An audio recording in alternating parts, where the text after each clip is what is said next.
Hi there, I'm Charles Oxyder, and welcome to a quick tutorial using Parasoft C, C++ Test Professional Edition in the Eclipse IDE. Today we'll be focused on how to create your first unit test in Stub using our unit testing framework. Okay, to get started, we're going to pick a function to focus on for our first unit test, and that function is going to be validate size. It's very simple. It takes an integer, it returns an integer, and it compares the result to whatever this get max records returns. If we take a look at get max records, it does query the environment variable called max records, and if that doesn't exist, we return -1. Otherwise, we return the value as an integer. Okay, now that we've selected a function to perform our first unit test against, I'm going to go over here to my test case explorer. I'm going to right click, add new test suite. I'm going to call this timer test suite since it focuses on the timer.c source file. This is written in C. I'm going to go ahead and pick it out here as timer.c and hit next. We won't add any test cases right at this moment, but we will in just a second. Okay. As you can see, I now have a test suite, which is in C. It does have some basic scaffolding set up for me with no unit test cases yet. But I do have a test suite set up and tear down. This occurs before and after all of the unit test cases have run, and then there is a setup and tear down that occurs before and after every unit test case. We won't be using any of these today, but if they're here, if you need them to set up your environment or situation for your unit tests. Okay, we have our test suite scaffolding. And so let's go ahead and create a new test case. So we'll right click on the timer test suite. We'll click on add new test case using wizard. It is focused on the timer.c. We're going to select the function that I want to test, which is validate size, which happens to be at the bottom. I'm going to call this O1 because we are going to add another one later. And here I'll get the option to specify what the inputs and what I expect the output to be. So I am going to pass in 0. I'm going to leave that as the default value. And the outcome, I'm going to expect a return value of 1. I think that's what the function should do. And I'm going to go ahead and click on finish. And as you can see, I have a function that's been created called test suite validate size 01. It sets size to 0. It calls validate size with that value. And we assert that the return value is 1. So let's go ahead and run the unit test and see what we get. So I'm going to highlight my timer test suite. I'm going to go to my blue play button. I've run unit tests in the past, so it shows up in my shortcuts. Otherwise, you can go into test using, built-in unit testing, and run unit tests. And it says I have one task reported after it executed the unit test. So let's go over to my quality task view and see what we got. And it says that my assertion failed. We expected to get 1, but actual return value was 0. So let's look at our code coverage and see what happened. I'm going to select on timer.c, and we can see here that in validate size, we called get max records, but size was not less than or equal to the return value of get max records. And so we return 0.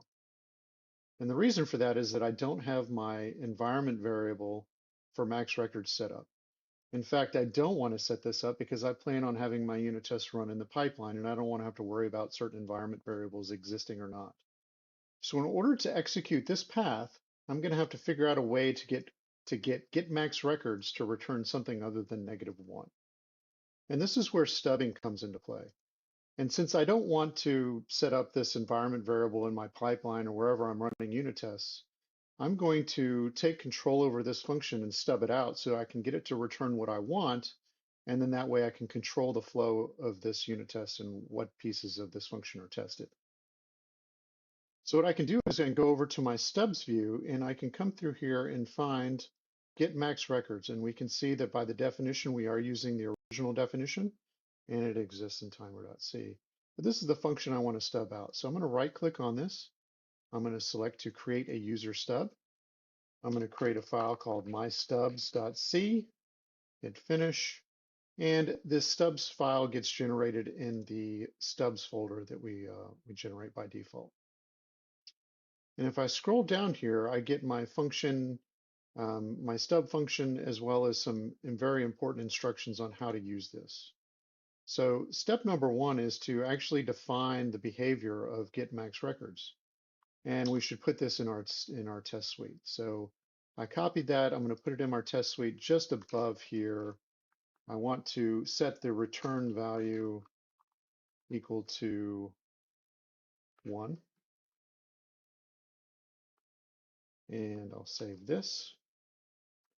And then what I want to do is I also want to create another test case because I want to continue testing the situation where we return 0. So let's go ahead and fix that we while we're here. And then I want to duplicate this test case. I'm going to call this O2, and let's go to O2 and accept. I'm going to leave this as size 0, but I'm going to expect 1 now. But the difference here is I'm going to use the stub version of get max records instead of the original. And the way I do that is I copy this macro and place it at the top of my new unit test case that I created. So now I have 2 unit test cases. I have test case 1, passes in 0, but the return is 0 because there is no environment variable set. In this second test case, still the same behavior. I still pass in 0, but I expect 1 because I'm going to call the stubbed version of get max records, which will always return 1 based on this definition here. And so let's go ahead and rerun all of my unit tests and see what the results are. Okay, now I have 2 of 2 tests succeeded. And if I go to my code coverage section and I look at my validate size, we see now that I have 100% code coverage.